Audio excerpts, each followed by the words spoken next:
നമസ്കാരം. ജഗത് ജയപ്രകാശ് ആണുള്ളത്. ജഗത് നമസ്കാരം. നമസ്കാരം.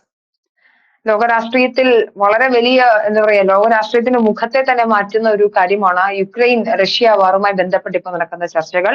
നമുക്കറിയാം വൈറ്റ് ഹൗസിലെ ഓവൽ ഓഫീസിൽ നടന്നിട്ടുണ്ടായിരുന്ന ട്രംപിന്റെയും സെലൻസ്കിയുമായി ബന്ധപ്പെട്ട് നടത്തിയ ചർച്ചകൾ ഉണ്ടായ ക്ലാഷുകൾ നമുക്കറിയാം. ജഗത് ഇതിനകത്തൊരു പ്രധാനപ്പെട്ട വിഷയം യുക്രൈന്റെ ഒരു 20% ഓഫ് ലാൻഡ് നിലവിൽ അത് പുടിന്റെ കീഴിലാണ്, അതായത് റഷ്യയുടെ അധീനതയിലാണുള്ളത്. നിലവിൽ പറയുന്ന വാർ, അതായത് യുദ്ധം നിർത്തണവുമായി ബന്ധപ്പെട്ട് പറയുന്ന ഒരു കാര്യം, നിലവിലെ സാഹചര്യം എങ്ങനെയാണോ അങ്ങനെ തുടരട്ടെ, യുക്രൈൻ യുദ്ധം നിർത്താനായിട്ട് സമ്മതിക്കണം എന്നാണ് പറഞ്ഞത്. ഇത് എത്ര ഫെയർ ആണ് ഇങ്ങനെ ഒരു ഡീൽ? കാര്യം ഇത് ഇപ്പൊ ഞാനും ജഗത്തും തമ്മിൽ ഒരു പ്രശ്നം നടക്കുന്നു. ആ പ്രശ്നത്തിനകത്ത് എന്റെയും ജഗത്തിന്റെയും ഭാഗം കേൾക്കുന്ന ഒരാൾ വേണമല്ലോ വരുന്നത്. നിങ്ങൾ ഇങ്ങനെയാണ് ചെയ്യേണ്ടത് എന്ന് പറഞ്ഞുകൊണ്ട് ഒരാൾ വരികയും അത് മുൻവിധിയോടുകൂടി ആ പ്രശ്നത്തെ സമീപിക്കുകയും ചെയ്തു കഴിഞ്ഞാൽ അതൊരു ഫെയർ ഡീൽ ആകുമോ? ഇല്ല എന്നാണ് ഞാൻ മനസ്സിലാക്കുന്നത്. ഇതെങ്ങനെയാണ് ജഗത്തിന്റെ ഒബ്സർവേഷൻ ഇതുമായി ബന്ധപ്പെട്ട്?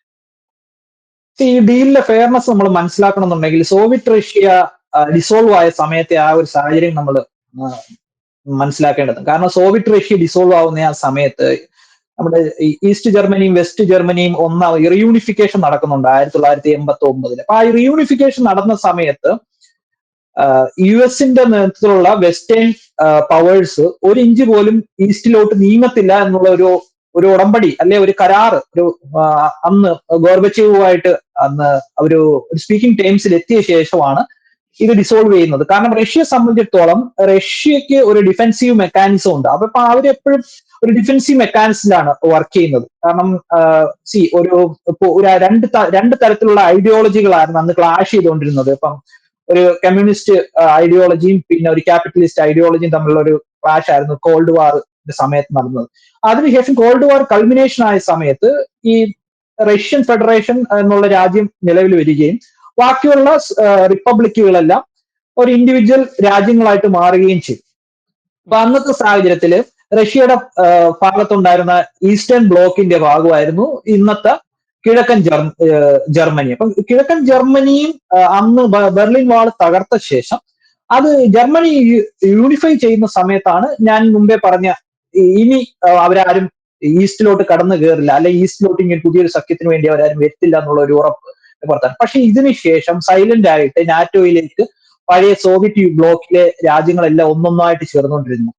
ലാത്വിയ, ലിത്വാനിയ, പിന്നെ അതിനുശേഷം പല പോളണ്ട്, ചെക്കോസ്ലോവാക്കിയ, അങ്ങനത്തെ പല രാജ്യങ്ങളും ഇതിനകത്ത് ചേർന്ന സമയത്ത് റഷ്യയെ സംബന്ധിച്ച് ഒരു എക്സിസ്റ്റൻഷ്യൽ ക്രൈസിസ് ഉണ്ടായി. ഇപ്പം ലേറ്റസ്റ്റ് ആയിട്ട് ജോർജിയയും യുക്രൈനും കൂടെ ഇതിന്റെ കൂടെ ചേരുന്നു പറയുമ്പോഴത്തേക്ക് റഷ്യയെ സംബന്ധിച്ചിടത്തോളം അത് തീരെ താങ്ങാൻ പറ്റത്തില്ല. കാരണം ഈ സോവിയറ്റ് റഷ്യയുടെ കാലത്ത് ഏറ്റവും ഒരു പ്രോമിനന്റ് ആയിട്ടുള്ള ഒരു സോവിയറ്റ് ചേരിയുടെ രാജ്യമായിരുന്നു ഉക്രൈൻ. അപ്പം ഇത്രയും നാളും അവരുടെ കൂടെ നിന്ന ഒരു എൻറ്റിറ്റി അല്ലെ ഒരു പ്രോവിൻസ് ജോർജിയ എല്ലാവർക്കും അറിയാം. കാരണം വലിയ വലിയ കമ്മ്യൂണിസ്റ്റ് നേതാക്കന്മാരുടെ നാടാണ് ജോർജിയ എന്നൊക്കെ പറയുന്നത്. അപ്പൊ അങ്ങനത്തെ ഉള്ള ഒരു നാടും യുക്രൈനും ഒക്കെ എങ്ങനെ ഈ അമേരിക്കൻ ചേരിയിലോട്ട് വരും, അല്ലെങ്കിൽ നാറ്റോ ചേരിയിൽ വന്നു കഴിഞ്ഞാൽ റഷ്യയുടെ എക്സിസ്റ്റൻഷ്യൽ ക്രൈസിസ് ആണ്. അപ്പൊ അവരെ സംബന്ധിച്ചിടത്തോളം പല്ലും നഖവും ഉപയോഗിച്ച് ഇതിനെ എതിർക്കുക.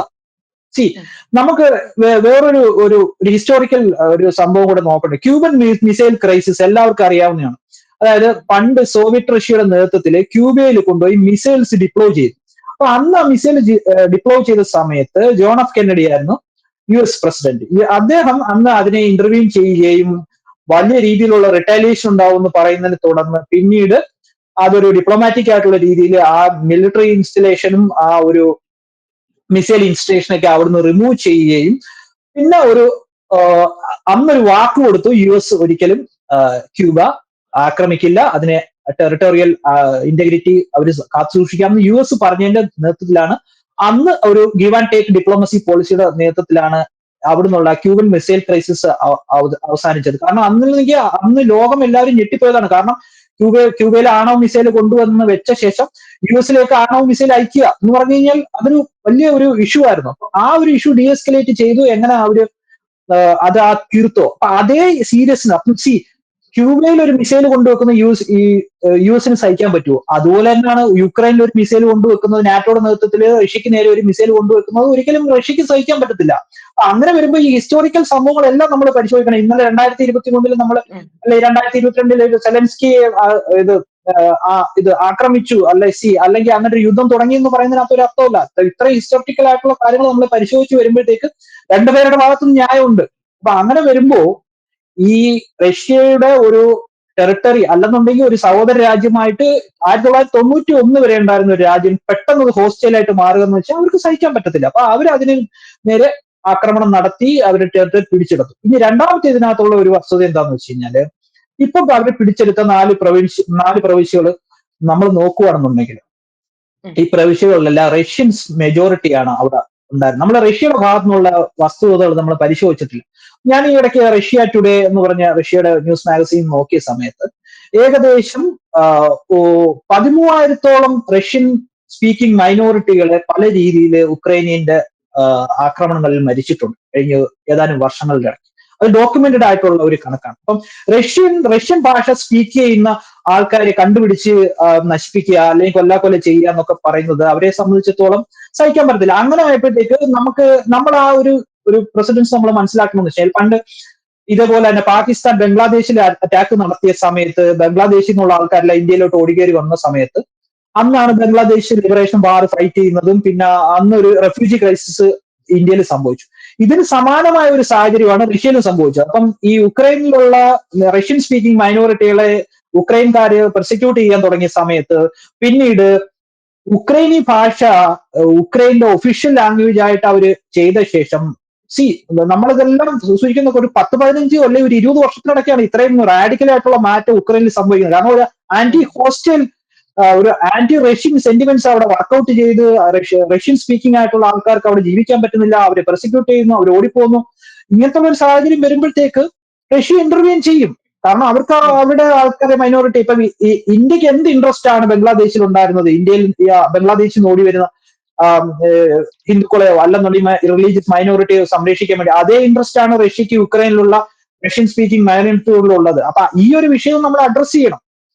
പിന്നെ അതിന്റെ കൂടെ നമ്മൾ കാണാതെ പോകുന്ന മറ്റൊരു വിഷയം എന്താണെന്ന് വെച്ച് കഴിഞ്ഞാല് ട്രംപ് പുടിനുമായിട്ട് നേരത്തെ തന്നെ ഒരു ഡീസന്റ് റിലേഷൻഷിപ്പ് ഉണ്ടായിരുന്നു. കാരണം ട്രംപ് പുടിന് അധികാരത്തിൽ വന്ന ശേഷം അതായത് അവര് തമ്മിൽ ആ ഒരു റിലേഷൻഷിപ്പിൽ ഇരിക്കുന്ന സമയം 2016 മുതൽ 2020 ഒറ്റ റഷ്യൻ ട്രൂപ്സ് പോലും ഉക്രൈനിൽ അതിക്രമിച്ച് കയറി ഒരിട്ട ടെറിട്ടറി പോലും പിടിച്ചടക്കുകയോ ചെയ്തിട്ടില്ല. ഈ ക്രൈമിയ എന്നുള്ള ഒരു പാർട്ട് ഒരു വാം വാട്ടർ പോർട്ടാണ്, റഷ്യക്ക് ആവശ്യമാണ്, അവരുടെ ഒരു സ്ട്രാറ്റജിക് ഒരു ലൊക്കേഷനാണ് ഈ വാം വാട്ടറിലേക്കുള്ള.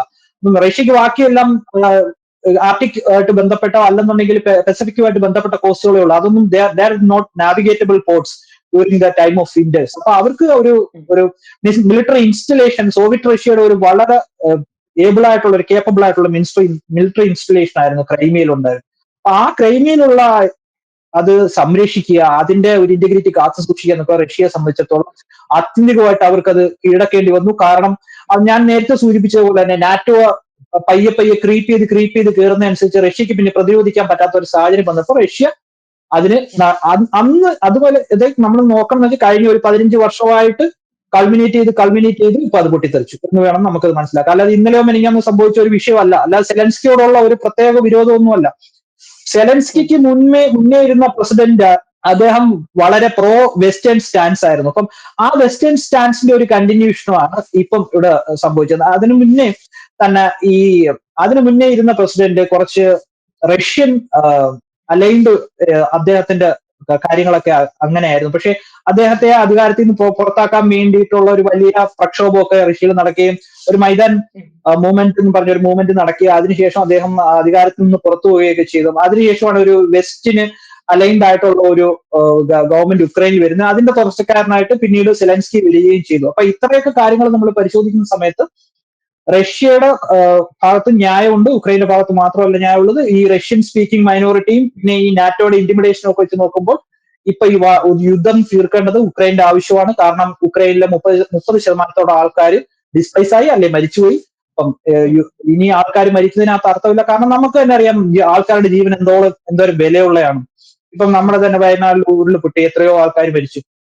മരിച്ച ജീവനുകളൊന്നും നമുക്ക് ഇനി തിരിച്ചു കിട്ടത്തില്ല. അപ്പം അതാണ് ട്രംപ് പറയുന്നത്. ഇനി ആരും മരിക്കരുത്. കാരണം ഇനഫ് ഈസ് ഇനഫ്. ഇനി എത്രയും പെട്ടെന്ന് ആ ഡീല് സൈൻ ചെയ്യുക. അത് യുഎസിനെ സംബന്ധിച്ച് അവരുടെ ബിസിനസ് താല്പര്യങ്ങൾ സംരക്ഷിക്കണം, പുടിന് അയാളുടെ മൈനോറിറ്റി സംരക്ഷിക്കണം. അപ്പൊ അത് എല്ലാവർക്കും ഓരോ റീസൺസ് ഉണ്ട് ഇതിനകത്ത്. അപ്പൊ ഇതിനകത്ത് ആരും വില്ലനും അല്ല, ആരും ഹീറോയും അല്ല. ഓക്കെ, നോക്കൂ, ഈ ഫെയറുമായി ബന്ധപ്പെട്ട് പറഞ്ഞു കഴിഞ്ഞു. അപ്പോ ആ, ഈ ഗ്ലോബൽ ലീഡർഷിപ്പിനെ നമുക്കറിയാം. ഇപ്പോ നാറ്റോ സഖ്യവുമായി ബന്ധപ്പെട്ട്, അല്ലെങ്കിൽ ഇപ്പോ അമേരിക്കയുടെ എല്ലാ എന്താ പറയാ നാറ്റോ രാജ്യങ്ങളും ചേർന്ന് നിൽക്കുന്ന ഒരു അഭിപ്രായ സമന്വയമൊന്നും അവിടെ ഇല്ല.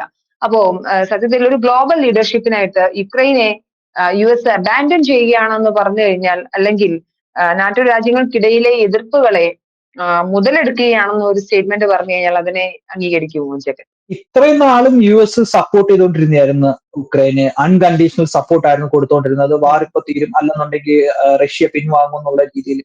അത് അന്നത്തെ ഒരു വിഷൻ അല്ല ഇന്നത്തെ US. കാരണം US പോളിസി മാറി. കാരണം അന്ന് ലിബറൽസ് ആയിരുന്നു US ഭരിച്ചുകൊണ്ടിരുന്നത്, പക്ഷെ ഇന്നിപ്പോ കൺസർവേറ്റീവ് ആണ്. അപ്പം ലിബറൽസും US അന്ന് യൂറോപ്പുമായിട്ട് വർക്കൗട്ട് ആയതിന്റെ ഒരു പ്രധാന കാരണം ലിബറൽ സ്നേഹബന്ധത്തിന്റെ പുറത്ത് വർക്കൗട്ട് ആയതാണ്. കാരണം അവർക്ക് പ്രത്യേകിച്ച് ഒരു കോൺട്രഡിക്റ്റ് ആയിട്ടുള്ള അഭിപ്രായമില്ല. യൂറോപ്പ് പറയുന്നത് ഞങ്ങൾ 100 കൊടുക്കും, എങ്കിൽ ഞാൻ പറയും ഞാൻ 150 കൊടുക്കും. അങ്ങനത്തെ ഉള്ള രീതിയിലാണ് നടന്നുകൊണ്ടിരുന്നത്. പക്ഷെ ഇപ്പം കോൺഫ്ലിക്റ്റിംഗ് ഓഫ് വിഷൻസ് ഒന്ന് അതാണ് സംഭവിച്ചത്. അതിന്റെ ഒരു തുടക്കമായിരുന്നു പാരീസിലെ AI സമ്മിറ്റിൽ JD വാൻസ് നടത്തിയ പ്രസംഗം. യൂറോപ്പില് നിങ്ങൾ പേടിക്കേണ്ടത് പുറത്തുനിന്നുള്ള റഷ്യ പോലത്തുള്ള എന്റിറ്റീസിനെ അല്ല, നിങ്ങളുടെ അകത്ത് തന്നെ ഉള്ള നിങ്ങളുടെ സ്പീച്ച് കൺട്രോളും നിങ്ങളുടെ ഫ്രീഡം, നിങ്ങൾ തന്നെ പൗരന്മാർക്ക് നിങ്ങൾ ഫ്രീഡം കൊടുക്കുന്നില്ല. നിങ്ങളുടെ തന്നെ ആൾക്കാർക്ക് നിങ്ങൾ പലതരം ഡ്രക്കോണിയൻ നിയമങ്ങളിലൂടെ അവരെ കൂച്ചുവിലങ്ങിടുകയാണ്. അപ്പം നിങ്ങൾ തന്നെ ജനങ്ങളെ പേടിക്കാൻ തുടങ്ങി കഴിഞ്ഞാൽ നിങ്ങൾക്ക് ഒരിക്കലും നിലനിൽപ്പില്ല എന്നുള്ള ഒരു വാർണിംഗ് ആയിരുന്നു അന്ന് JD വാൻസ് അന്ന് നടത്തിയ പ്രസംഗത്തിന്റെ ഭാഗമായിട്ടുണ്ടായിരുന്നു. അപ്പൊ ആ ഒരു പ്രസംഗം യൂറോപ്പിനെ ഷെൽ ഷോക്കഡ് ആക്കി കളഞ്ഞു. കാരണം ഇത്രയും നാളായിട്ട് യൂറോപ്പിന്റെ മണ്ണിൽ പോയി ഒരു അമേരിക്കൻ പ്രസിഡന്റോ വൈസ് പ്രസിഡന്റോ അതുപോലുള്ള ഒരു പ്രസംഗം നടത്തിയിട്ടില്ല. അതിനുശേഷം യൂറോപ്പിൽ തന്നെ ആകെ മൊത്തത്തിലൊരു കൺഫ്യൂഷനായി. അതിനുശേഷം ജർമ്മനിയിൽ ഇലക്ഷൻ വന്നു. ജർമ്മനിയാണ് യൂറോപ്പിലെ ഏറ്റവും വലിയ സാമ്പത്തിക ശക്തി. ജർമ്മനിയിൽ തന്നെ ഇപ്പം അവിടെ ആർക്കും ഒരു ഭൂരിപക്ഷം ഇല്ലാത്ത രീതിയിലുള്ള ഒരു സംഭവമാണ് വന്നത്. പിന്നെ അതിനുശേഷം UK അവസ്ഥ എടുത്ത് നോക്കുകയാണെങ്കിൽ അവിടെയും സാമ്പത്തിക പ്രതിസന്ധിയാണ്.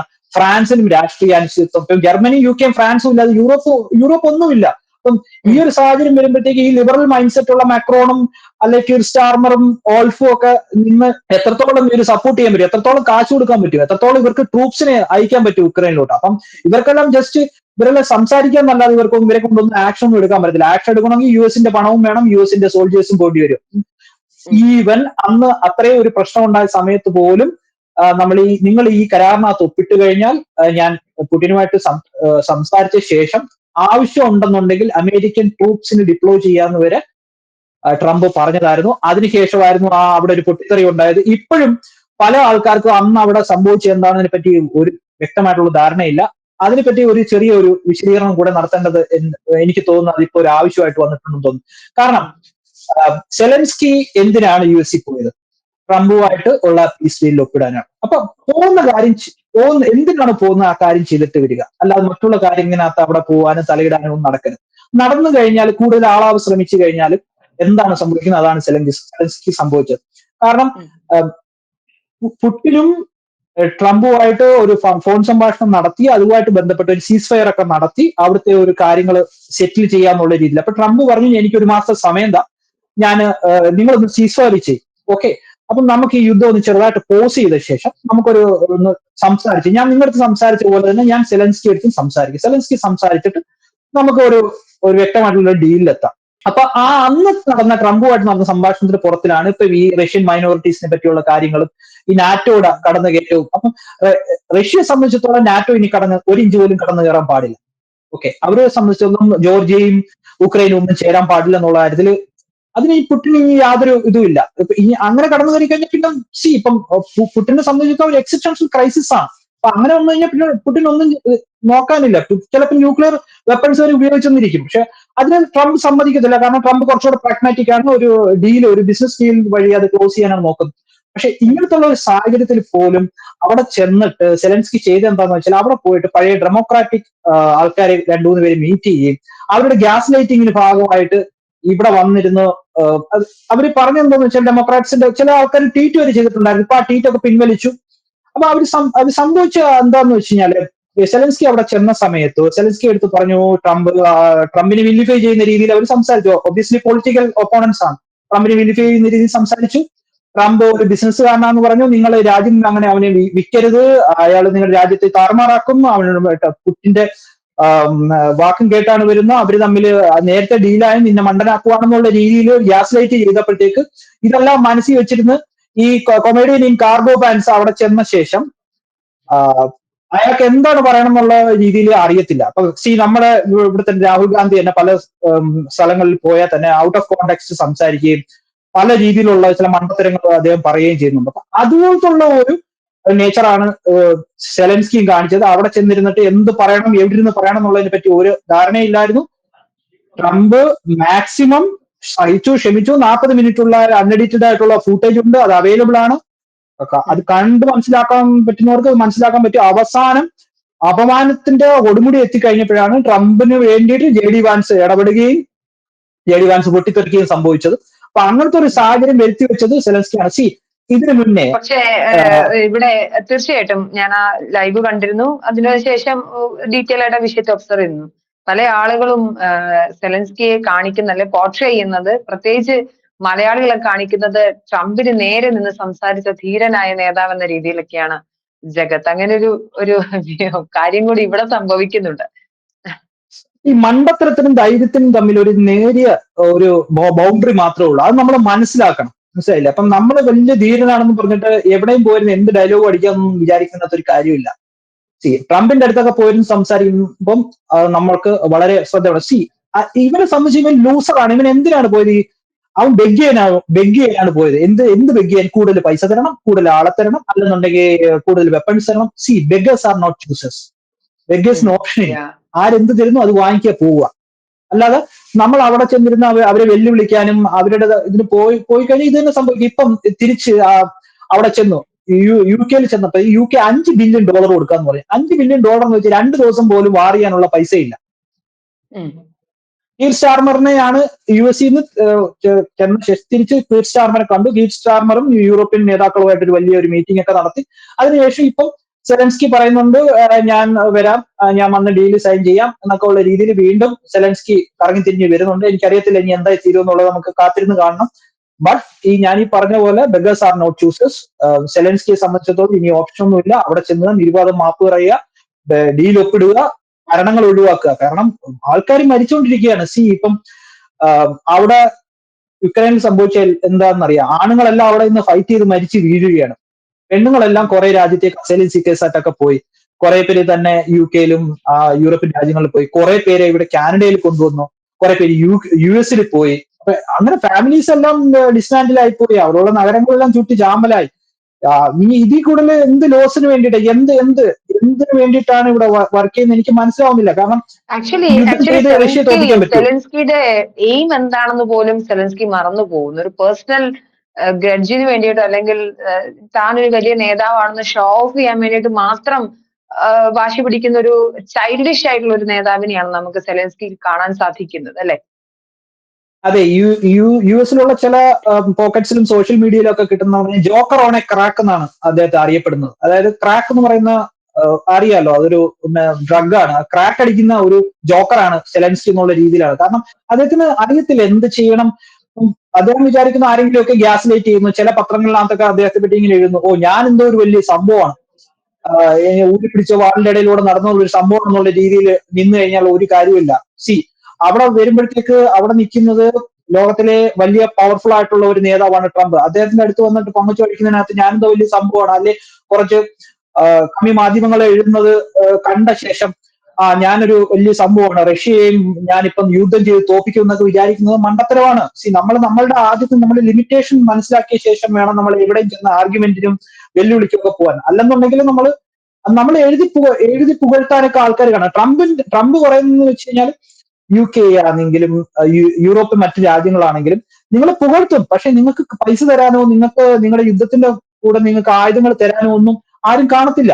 അവിടെ ആൾബലമില്ല, പണമില്ല. പിന്നെ ആര് നിങ്ങളെ സപ്പോർട്ട് ചെയ്യും? US മാത്രമാണ് സപ്പോർട്ട് ചെയ്യേണ്ടത്. ഇപ്പോഴും തിരിച്ചു വന്നിട്ട് പറയുകയാണ് യുദ്ധം ഉടനെ ഒന്നും തീരത്തില്ലെന്ന്. യുദ്ധം ഉടനെ തീരത്തില്ലെന്ന് എങ്ങനെ പറയാൻ പറ്റും? നിങ്ങൾക്ക് ആരായുധം തരും? നിങ്ങൾക്ക് വേണ്ടി ആര് ഫൈറ്റ് ചെയ്യും? നമ്മൾ അറിയാത്തൊരു വസ്തുതയുണ്ട്.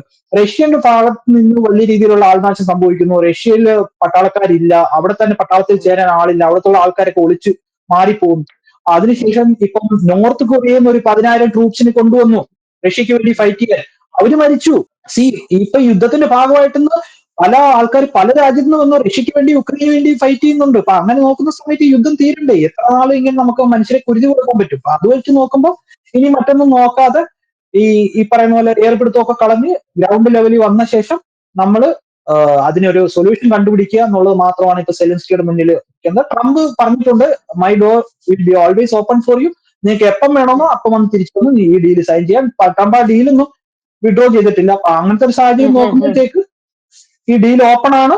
ഇത് സൈൻ ചെയ്യുക, യുദ്ധം ഒഴിവാക്കുക, ആൾക്കാർക്ക് സമാധാനം കൊടുക്കുക. തീർച്ചയായിട്ടും ജഗത്ത്, വലിയൊരു ഗ്ലോബൽ ക്രൈസിസ് ആണിത്. നോക്കൂ, നമ്മുടെ നാട്ടിൽ ഒരു നേതാവിന് കൃത്യമായിട്ടുള്ള ഒരു വ്യൂ പോയിന്റ് ഇല്ലാതെ പോകുന്നതിന്റെ ഒരു പ്രശ്നമാണ്. എന്താണ് ചെയ്യേണ്ടത്, എങ്ങനെയാണ് കാര്യങ്ങൾ സെറ്റിൽ ഡൗൺ ചെയ്യേണ്ടതെന്നൊരു നേതാവിന് കൃത്യമായ ഇത് വേണം. മാത്രമല്ല, ഞാൻ മനസ്സിലാക്കുന്നിടത്തോളം സെലൻസ്കിക്ക് ഒരു യുക്രൈനിൽ നിന്ന് പോലും ഒരു ഗ്രൗണ്ട് സപ്പോർട്ട് ഇല്ല എന്നുള്ളതാണ്.